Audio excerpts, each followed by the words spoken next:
ಸಂಘದ ವತಿಯಿಂದ ಮಾಜಿ ಸೈನಿಕರಿಗೆ ಅಗತ್ಯ ಸೌಲಭ್ಯಗಳನ್ನು ಕಲ್ಪಿಸಿಕೊಡಲಾಗುತ್ತೆ ಅಂತ ಸಂಘದ ಅಧ್ಯಕ್ಷ ಕೊಂಡಿರ ನಾಣಯ್ಯ ಹೇಳಿದ್ದಾರೆ. ದಾಪಕ್ಲುವಿನ ಮಹಿಳಾ ಸಮಾಜದಲ್ಲಿ ಏರ್ಪಡಿಸಿದ್ದ ಮಾಜಿ ಸೈನಿಕರ ಸಂಘದ ವಾರ್ಷಿಕ ಮಹಾಸಭೆಯಲ್ಲಿ ಅವರು ಮಾತನಾಡಿದರು. ಮಾಜಿ ಸೈನಿಕರ ಸಂಘದ ವಾರ್ಷಿಕ ಮಹಾಸಭೆ ಅಧ್ಯಕ್ಷತೆ ವಹಿಸಿ ಮಾತನಾಡಿದವರು, ಮಾಜಿ ಸೈನಿಕರು ಎದುರಿಸುತ್ತಾ ಇರುವ ಸಮಸ್ಯೆಗಳನ್ನು ಪರಿಹರಿಸಲು ಸಂಘವು ಸತತವಾಗಿ ಪ್ರಯತ್ನಿಸುತ್ತಾ ಇದೆ. ದಾಪಕ್ಲು ವ್ಯಾಪ್ತಿಯ ಮಾಜಿ ಸೈನಿಕರಿಗೆ ಅನುಕೂಲವಾಗುವ ನಿಟ್ಟಿನಲ್ಲಿ ಹಲವು ಸೌಲಭ್ಯಗಳನ್ನು ಒದಗಿಸಲು ಜಿಲ್ಲಾ ಸಂಘದೊಂದಿಗೆ ನಿರಂತರ ಸಂಪರ್ಕದಲ್ಲಿದೆ ಎಂದರು. ಕಲ್ಲೂರಿಂದ ಮಾಡಲಿಕ್ಕಾಗಿಲ್ಲ, ಇಲ್ಲಿ ನಾವು ಮಾಡಿಕೊಟ್ಟಿದ್ದೇವೆ.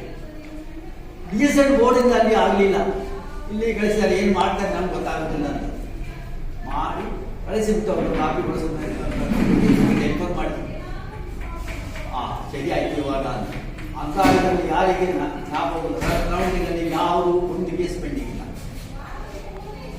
ಮೊನ್ನೆ ಒಂದು ಕೇಸ್ ಬಂದಿದೆ ಇಲ್ಲಿ ಪುಳ್ಳೆರ ಇವ್ರದ್ದು ಆಳಪ್ಪ ಅವ್ರದ್ದು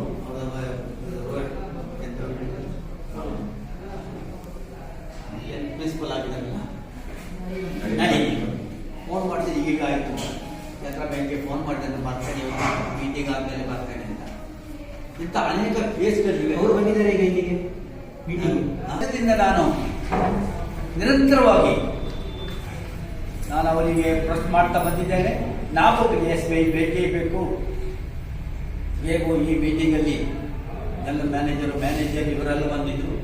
ಆವಾಗ ಕೊಡಗಿನಲ್ಲಿ ಒಂದು 5-6 ಜನರು ಮಾಜಿ ಸೈನಿಕರು ಹೇಳಿದ್ರು ಬೇಕು ಎಲ್ಲದೇ. ಸಭೆಯಲ್ಲಿ ಸಂಘದ ಕಾರ್ಯದರ್ಶಿ ಕೇಟೋಳಿರ ಅಪ್ಪಚ್ಚ ವಾರ್ಷಿಕ ವರದಿಯನ್ನು ಮಂಡಿಸಿದರು.